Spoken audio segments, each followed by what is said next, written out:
Y cuando uno está débil, cuando uno está eh, propenso a estar más debilitado en la fe, en el caminar, en el evangelio, en este camino angosto, cuando uno a veces se siente débil y se encuentra de frente con la gracia de Jesucristo, hay situaciones que van a marcar un antes y un después en la vida del cristiano. Ya empecé la predicación, por si acaso. Adolescente, ya empecé. Entonces, título del mensaje, cuando la debilidad se enfrenta con la gracia. Amén. Hebreos nos enseña esto en el capítulo 4, versos 15 y 16. Amén, iglesia. Amén. ¿Qué ocurre cuando nuestra debilidad se encuentra con la gracia de Jesucristo? Vamos a verlo ahora. Quédese ahí sentado nomás. Ya veo que cantamos mucho, parece.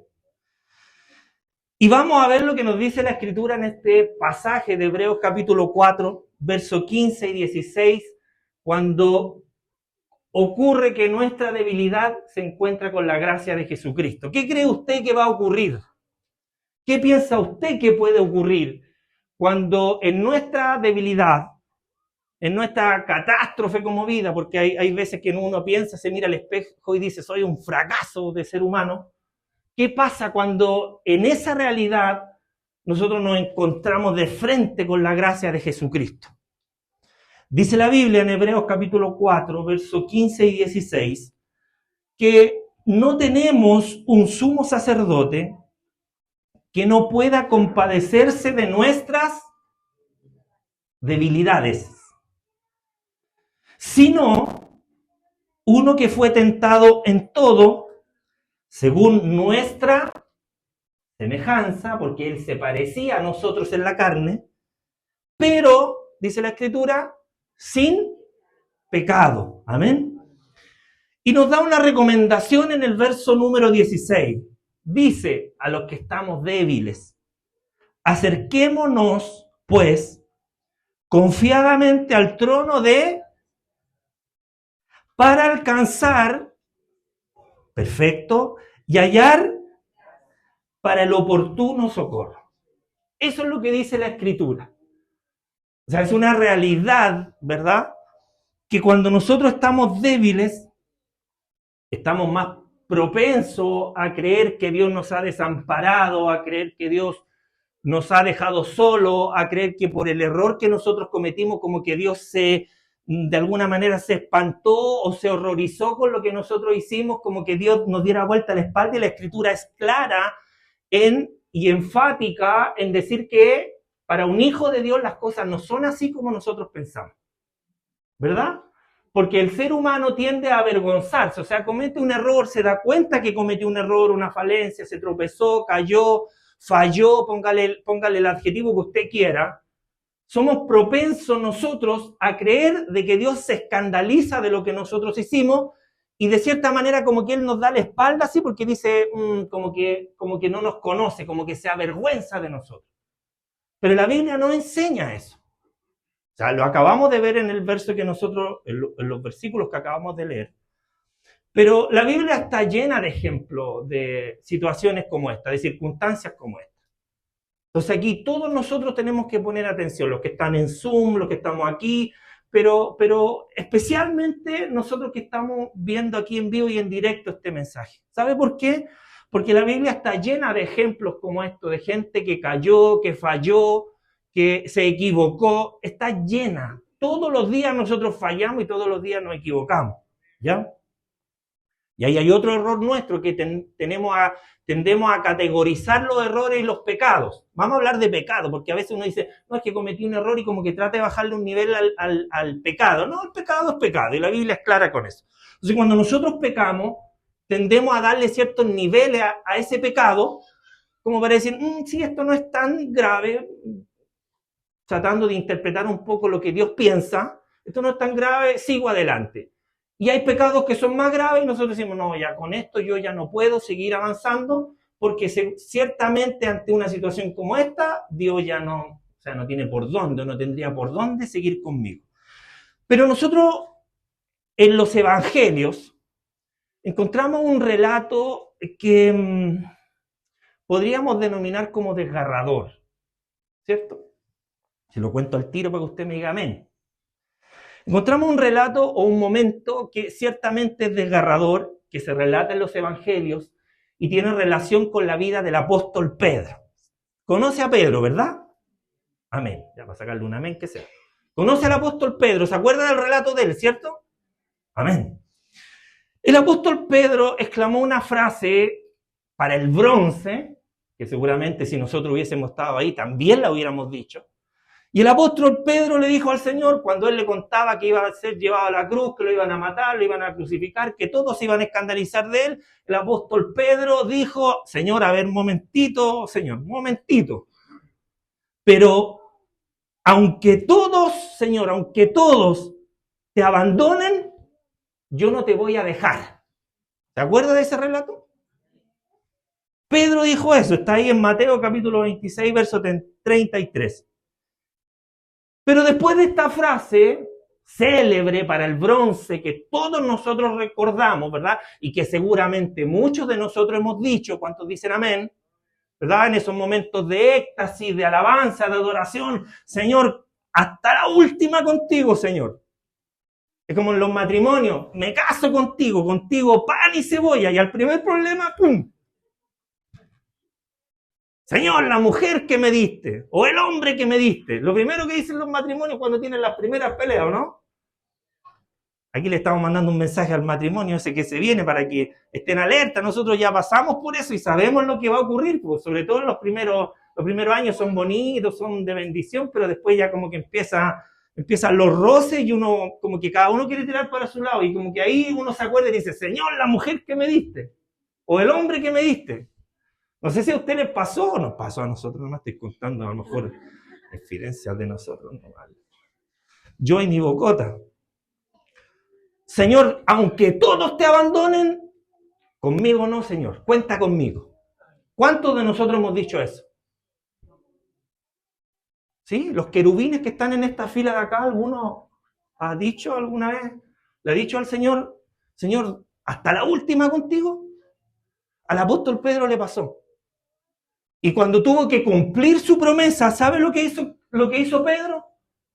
Terminó, a ver ahí atrás, terminó los adolescentes, terminó negándolo. Le hizo una promesa a Jesús mismo para la primera terminar negándolo. Pero eso no fue todo. Porque terminó negándolo 3 veces. O sea, no una. No, porque hubiese sido ya, Pedro lo negó al Señor, pero no lo negó una vez. Lo negó 3 veces. Y lo hizo justo después de haberle hecho esta promesa de fidelidad hasta la muerte. Hasta la muerte. Oye, esto de cantar muy fuerte me está afectando. Ojalá que vengan luego las clases de canto para... Sí. Que a veces me pongo muy fanático y ahí uno canta muy fuerte. Entonces hasta la muerte. Dijo, yo voy a ir contigo y terminó negándolo 3 veces después de que realiza esta promesa. Y en Lucas capítulo 22 dice que después de la tercera negación, muchos de nosotros podríamos pensar que después de esta promesa y esta verdadera puñalada por la espalda que realiza Pedro, muchos de nosotros podríamos tender a pensar que el Señor dijo, Pedro, fuiste bueno, ¿cierto? Porque es lo que nosotros pensamos cuando nosotros fallamos, ¿cierto? Señor, otra vez tropecé con la misma piedra, Señor. Si yo sabía, tú me lo advertiste, el domingo me hablaste por la palabra y hoy día el lunes y se me olvidó, Señor, ¿cómo puede ser? No, ¿sabe qué? Esto no es para mí. Lo primero que piensa uno, ¿o no? ¿Los arcángeles de acá coinciden conmigo, o no?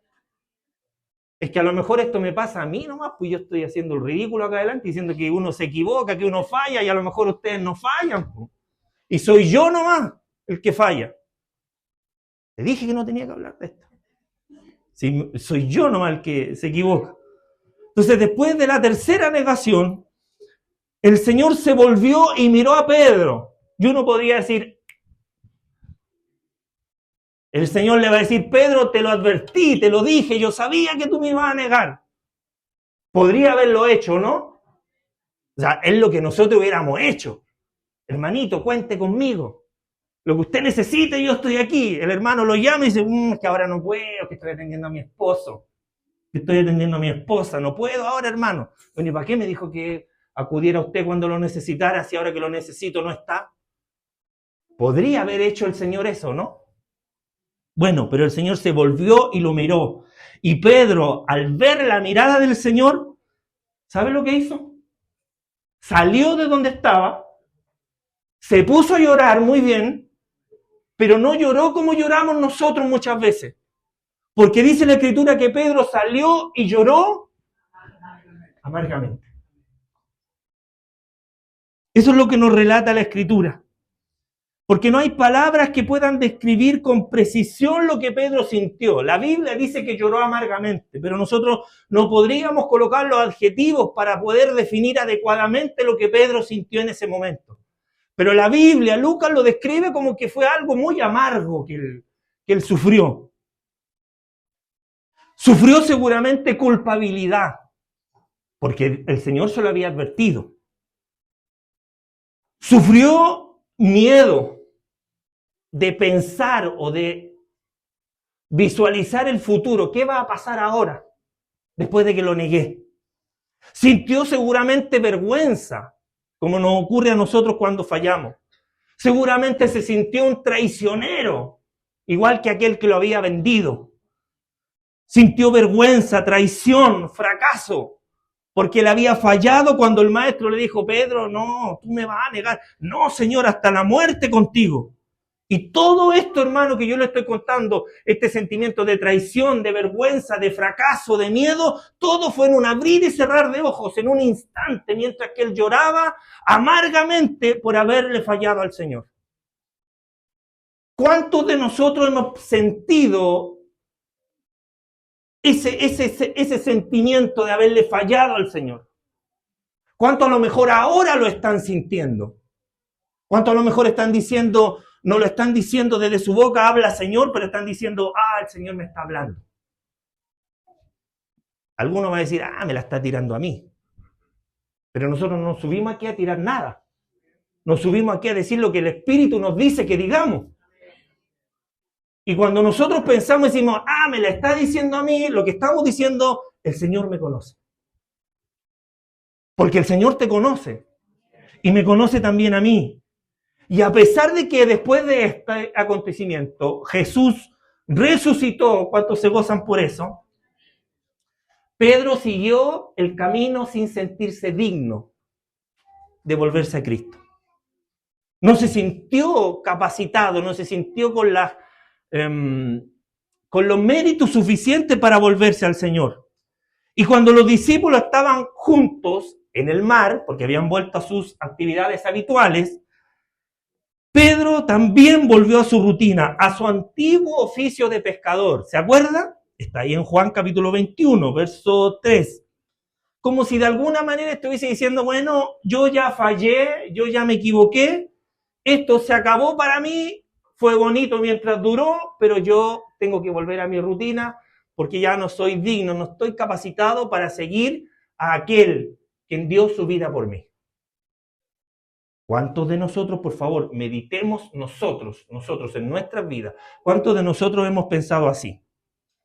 Bueno, a pesar de lo que Pedro pensó y a pesar de lo que nosotros pensemos acerca de esa situación, Jesús, en un gesto y en un acto de tremenda misericordia, va en busca de Pedro.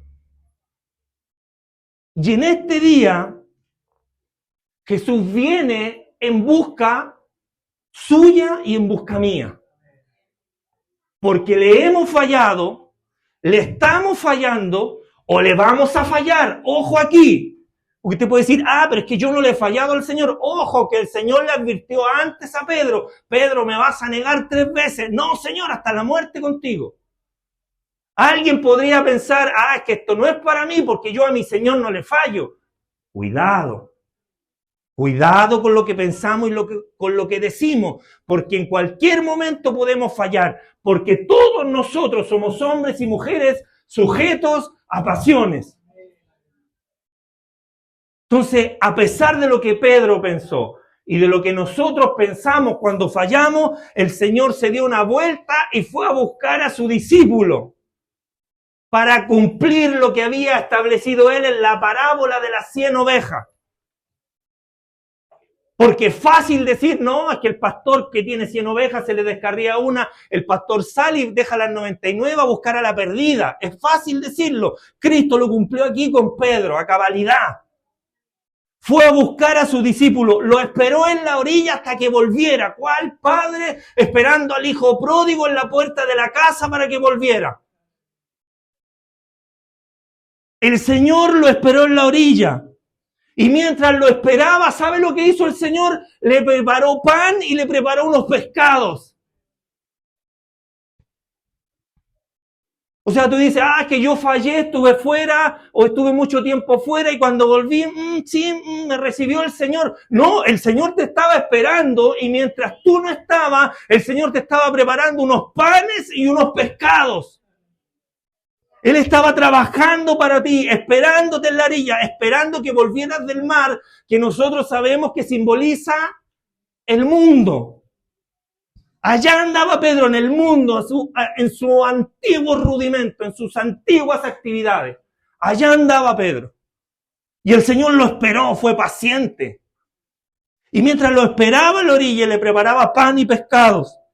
Y no solo, hermano, no solo mientras lo esperaba, no solo restauró a Pedro, sino que le volvió a conferir un trabajo que Pedro pensó que había perdido. Ese trabajo era el liderazgo de la iglesia, porque el Señor ya antes le había dicho, Pedro, sobre estas palabras yo edificaré mi iglesia. El Señor le podría haber dicho, Pedro, me fallaste, mira, te vine a buscar, te voy a restaurar, pero lo que te prometí ya no va para ti. No, Jesús no hizo eso. Porque Jesús sabía en quién había confiado, sabía que en Pedro había un instrumento en sus manos. Por eso las promesas de Dios no se anulan cuando nosotros fallamos, iglesia. Usted tiene que gozarse por esto, porque cuando nosotros fallamos, las promesas de Dios no se anulan. Podemos equivocarnos. Podemos fallar, podemos tropezar, podemos darle la espalda al Señor, pero si hay promesas de Dios sobre nuestras vidas, esas promesas no se van a anular por nuestras equivocaciones. Ya vamos para allá para el sumo sacerdote, vamos para allá. Esto es solo una introducción. Entonces Él no se olvidó. Jesús no anuló la promesa, no anuló el ministerio. Y le dice, Pedro, tú tienes que apacentar mis ovejas. Después que le pregunta si lo ama, dice, ok, Pedro, yo sé que tú me amas. Entonces ahora cumple tu ministerio, apacienta mis ovejas. ¿Se entiende hasta aquí lo que Dios nos quiere decir, o no? Bueno, ese Jesús del que habla Hebreos, que leímos al principio, ese es el sumo sacerdote que se compadece de nuestras debilidades. Se compadece. Oiga, qué importante esta palabra compadecerse. Porque la misma actitud que tuvo Cristo cuando andaba por las calles, ¿verdad? Andaba realizando, ejecutando su ministerio, es el mismo sentimiento que tuvo con las multitudes. El Señor se compadecía de las multitudes porque andaban como ovejas que no tienen pastor. ¿Se acuerda, verdad? Él se compadecía de las multitudes, se compadece de ti, se compadece de mí. Y Hebreo nos dice que Él es nuestro sumo sacerdote, escúchame bien, que se compadece de nuestras debilidades, porque somos débiles. Porque el espíritu está dispuesto, pero la carne es... Bien, hermano, bien. ¿Me entiende lo que Dios nos está tratando de decir? Que Él se compadece, que Él nos entiende, que Él sabe lo que nosotros estamos pasando. Él lo conoce perfectamente. Él no es uno que nos desecha porque fallamos o porque caemos, sino que el Señor todo el tiempo nos está mirando con ojos de gracia. Nos restaura con amor y además, día tras día, cuando nosotros caemos, el Señor nos está llamando con amor y con misericordia. Es como esa alabanza que cantamos a veces que dice, hijo, yo no te olvidé, ni jamás te abandoné. Sepas que cuando llorabas, yo contigo lloré. Es lo que Hebreos nos está diciendo, que tenemos un sumo sacerdote que se compadece de nuestros dolores, de nuestras debilidades, y nos está llamando todos los días con amor, esperándonos en la orilla, igual que esperó a Pedro. Ese es nuestro sumo sacerdote. Y Hebreos capítulo 4, versos 15 y 16, nos está abriendo una preciosa ventana hacia, ¿sabe dónde? Hacia el corazón mismo de nuestro Señor. O sea, lo que Hebreo nos está diciendo, nos está abriendo un mundo de secreto, un misterio precioso, donde nos está diciendo qué hay en el corazón de nuestro Dios. Y en el corazón de nuestro Dios hay misericordia, hay gracia, hay bondad, hay buena voluntad. Él nos está mostrando o se muestra como un Salvador que no nos observa desde lejos. No, el Señor no está lejos. Por eso que la Biblia dice, vengan en tanto que Él está cercano. Alléguense a mí en tanto que lo pueden encontrar. Vengan, Él no está lejos de nosotros. No nos está mirando desde lejos, sino que Él nos está viendo desde cerca. Él está involucrado con lo que a nosotros nos pasa. Lo que pasa es que nosotros muchas veces, dejamos a Dios fuera de la ecuación. Nosotros intentamos decirle, Señor, esto déjamelo a mí, esto lo arreglo yo. Y Dios lo que quiere es ayudarnos desde dentro, no desde lejos. Él quiere involucrarse en nuestros problemas, en nuestras debilidades. No nos señala desde lo alto diciéndonos que somos culpables, sino que se acerca a nosotros, se acerca al que está caído. Ahí está la parábola, ¿verdad? De ese hombre, de ese buen hombre que estaba, ¿verdad? Que tomó a ese que estaba caído, mientras todos pasaban por el lado, observando de lejos, pobrecito, quizás qué le pasó. Nadie se detuvo a levantar al que estaba ahí herido. Y esa parábola nos enseña que él se detuvo, lo tomó, lo levantó, lo llevó para que lo curaran y dijo, lo que él gaste, yo lo voy a pagar. Eso es lo que Dios hace con nosotros, eso es lo que Dios hace con usted y conmigo. Él se compadece cuando nosotros caímos. Entienda esto, iglesia, nuestro Señor no es un Dios tirano, Él se compadece cuando nosotros hemos caído. El Señor fue tentado en todo, igual que nosotros. Vivió nuestras luchas. Sí, estando en la carne, Él vivió nuestras luchas. El Señor fue un niño, fue un adolescente, fue un joven y después fue un adulto. Pasó todo lo que nosotros podríamos haber pasado. Él vivió nuestras luchas. Sintió la presión o la opresión del pecado. Sí, lo sintió. Pero a diferencia nuestra, Él no pecó jamás. Pero comprende profundamente lo que significa estar en la batalla diaria de todos los días, estar siendo tentado. Nosotros todavía no hemos sido llevados al desierto para ser tentados como Él lo fue. No resistimos el día a día, menos vamos a resistir el desierto. Pero Dios aún ahí tiene misericordia. Por eso nosotros podemos acercarnos a Él sin temor, hermano. Podemos acercarnos a Él con libertad. Alguien se tiene que gozar por eso. Porque en Él encontramos, ¿verdad?, misericordia y no juicio.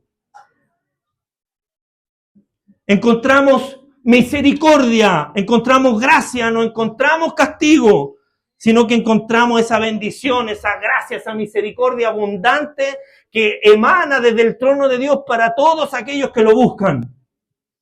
Hermano, este es el corazón en la realidad del verdadero evangelio. Un Dios que nos comprende. Un Dios que nos perdona y un Dios que nos fortalece.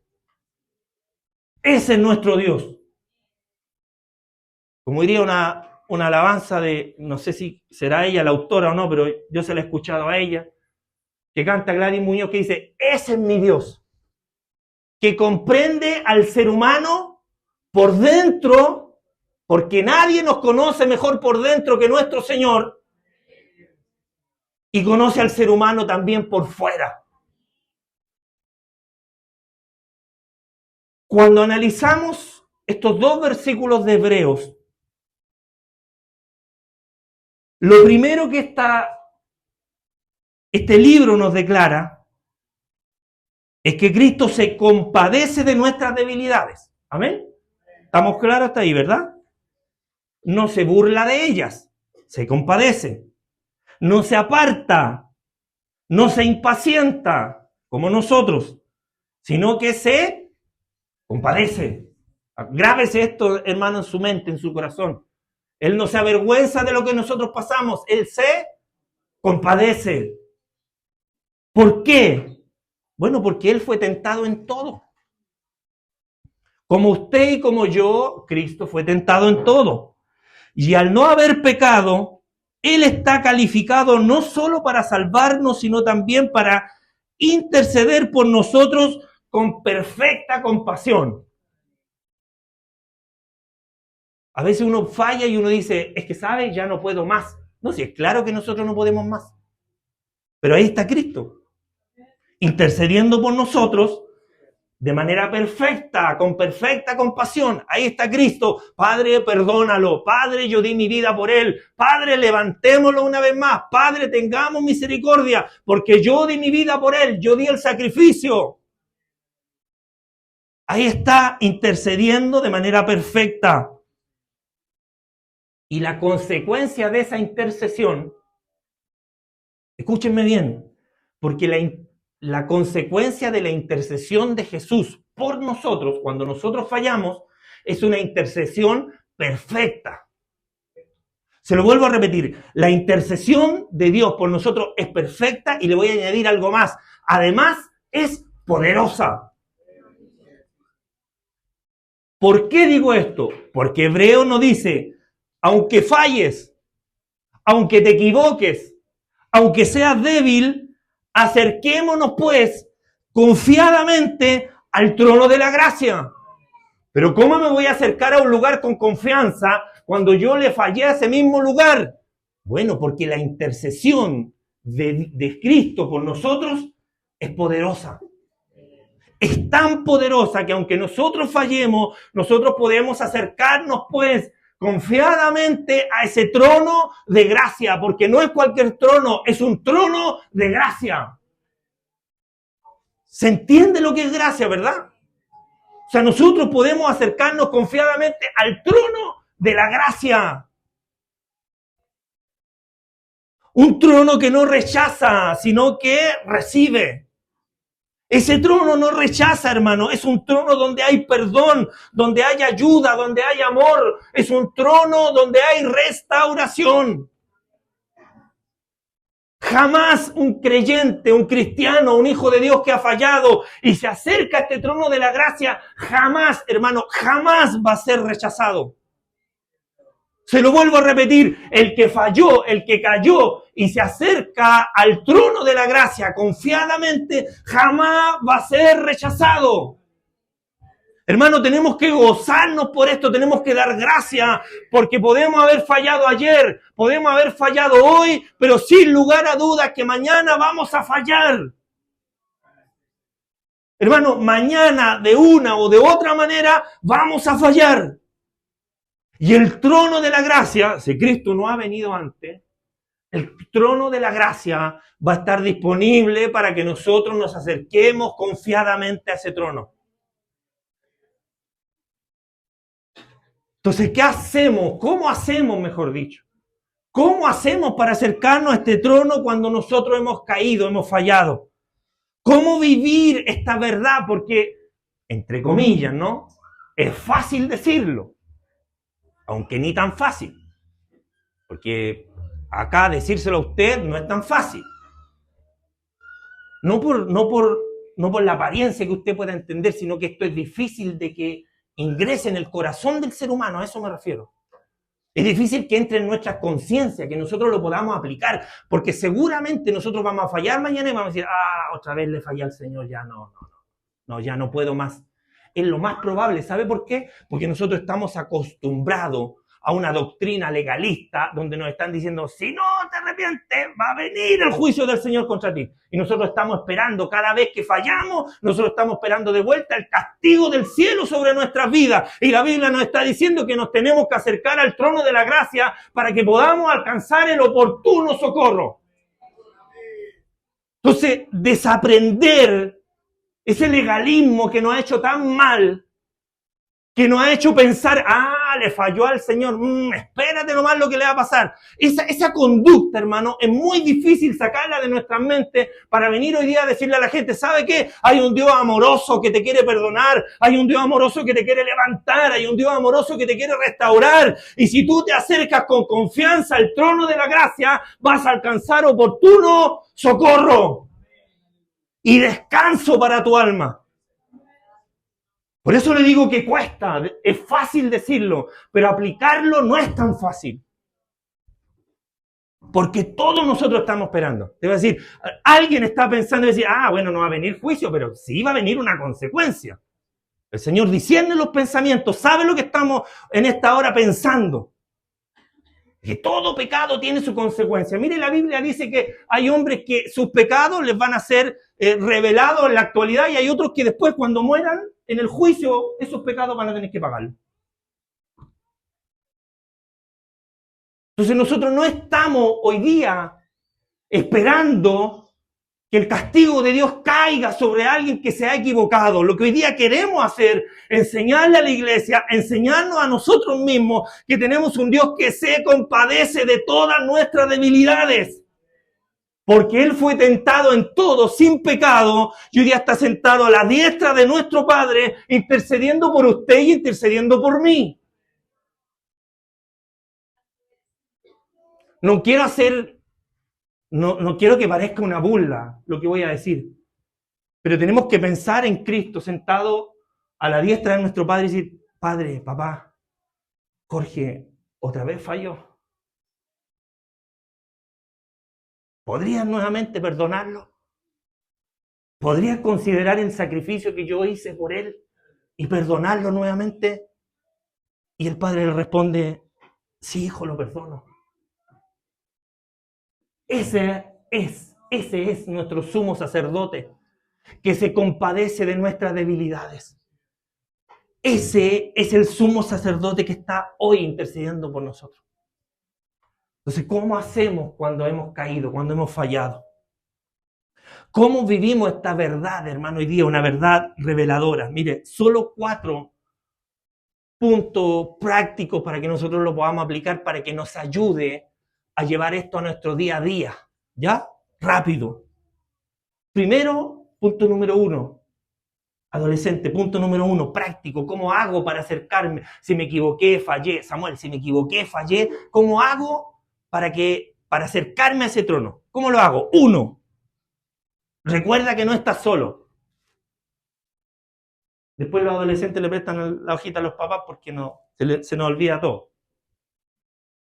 Y si no se le olvida, Iglesia TPR en YouTube, en un par de semanas más el mensaje, para que lo recuerde. Primero, recuerda que no estás solo. Diga, iglesia, no estoy solo.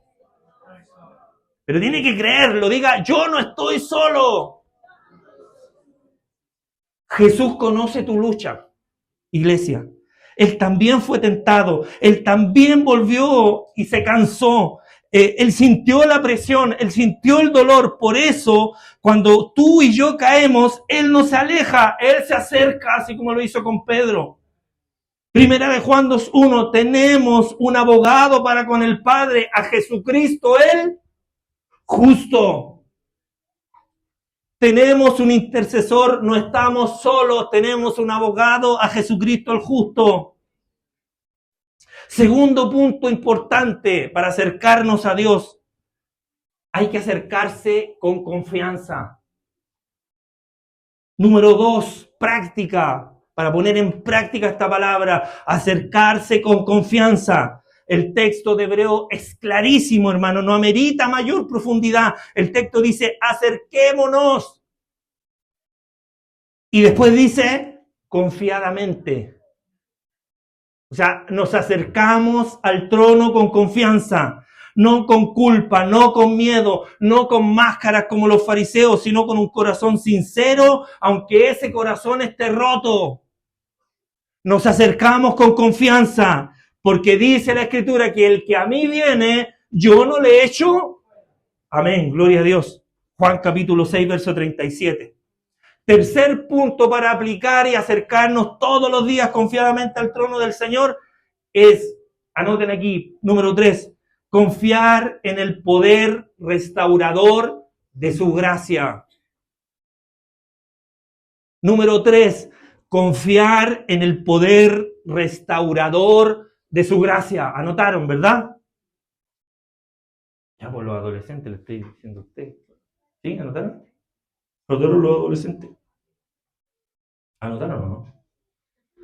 Ya, en la iglesia cuando uno dice, pregunta algo, la gente contesta y dice, amén. Y amén significa, así es. ¿Anotaron los adolescentes? Ya. 3, confía en el poder restaurador de su gracia. Al acercarnos, nosotros vamos a encontrar misericordia y gracia. Si nos acercamos, hermano, escúcheme, si nos acercamos, nosotros vamos a encontrar misericordia y gracia, no castigo, no juicio. El pecado, hermano, el pecado que está en nosotros va a encontrar una respuesta de misericordia y gracia, porque la obra de Cristo es más grande que tu error. Es que me equivoqué. La muerte de Jesús en la cruz es más grande que tu pecado y tu error. Es que me equivoqué, fue grande mi error. Escúchame, el sacrificio y el pago de Jesucristo en la cruz es más grande que tu pecado y tu error. Es más grande que tu caída, es más grande que mi falta. Porque la Biblia dice que si confesamos nuestros pecados, Él es fiel y justo para... gloria a Dios. Sí, hay que dar gracia. Hay que dar gracia. ¿Sabe por qué? Porque esta no es una licencia para pecar, para salir de aquí, fallo nomás. No, porque el Señor discierne los pensamientos. Pero la Escritura nos está diciendo que si fallamos, tenemos abogado, porque si confesamos nuestros pecados, Él es fiel y justo para perdonar nuestros pecados. Cuarto y último punto, para aplicar todos los días y acercarnos confiadamente al trono de la gracia. Número 4, renueva tu mente. Esperen que no he terminado. Renueva tu mente y enfoca tu pensamiento. Número 4, renueva tu mente y enfoca tu pensamiento. ¿Por qué? Porque la restauración también está en nuestra mente, en nuestra alma. Isaías capítulo 26, verso 3 dice que Dios guardará en paz al que persevera en él con su pensamiento. Entonces, también la mente es importante. Y la Biblia relata más adelante en el Nuevo Testamento, en Romanos capítulo 12, verso 2, dice, no os conforméis a este siglo, sino transformaos por medio de la renovación de vuestro entendimiento, entonces de vuestra mente. Y Filipenses, después Pablo nos vuelve a decir en Filipenses 4:8, oye, si hay virtud alguna en todo lo bueno, en todo lo que es puro, en todo lo que es de buen nombre, si hay virtud alguna en aquellos pensamientos, Pablo nos dice, en eso piensa. O sea, la mente es importante en el proceso de restauración. Entonces tenemos que meternos en nuestra mente, hermano, que debemos enfocar nuestros pensamientos en que nuestro Dios es un Dios bueno, misericordioso, clemente, tardo para la ira y grande en misericordia. Voy a concluir con esto. Esa no es para los adolescentes, para el tecladista. Escúcheme, hermano, porque esto es potente. O sea, lo que Dios nos ha venido a decir hoy día es potente porque tiene poder para restaurar, para transformar, para recibir, para levantar, para curar. Escúcheme, Dios, y lo voy a repetir hasta que la iglesia lo entienda. Escúcheme, iglesia, porque Dios no desecha al que cae. ¿Me escuchó? Escúchenme los que están acá.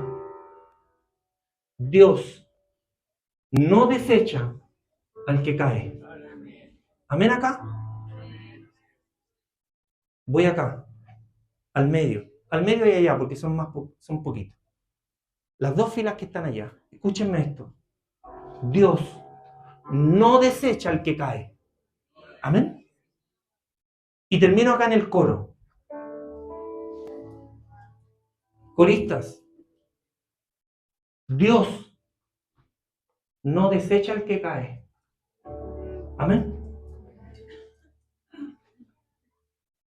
¿Sabe por qué? Porque Dios restaura. Si Dios desechara el que cae, gran porcentaje de la escritura se cae. Si esto que estoy diciendo no es verdad. Dios no desecha al que cae. ¿Sabe por qué? Porque Dios restaura. ¿Sabe por qué? Porque Dios fortalece. ¿Sabe por qué? Porque Dios vuelve a dar propósito a aquel que lo ha perdido. Y por eso, si alguno de los que están acá hoy, está herido, si alguien de los que está acá hoy está confundido, se siente culpable o está débil, yo le tengo una buena noticia hoy. Si espérese que estoy en un proceso de restauración. No. Dios nos está hablando hoy. Iglesia, Dios nos está hablando hoy. Hoy hay un trono abierto para ti y también para mí. Escucha esto, por favor. Abre tus sentidos espirituales, abre tus oídos. Dios te manda a decir esto por intermedio de este vaso de barro frágil que está aquí adelante. Dios te manda a decir esto hoy. Hoy hay un trono abierto para ti. No estás solo, no estás sola. No es tarde, ni tampoco es el final. Hoy hay un trono abierto porque la Escritura dice, no te dejaré ni te desampararé.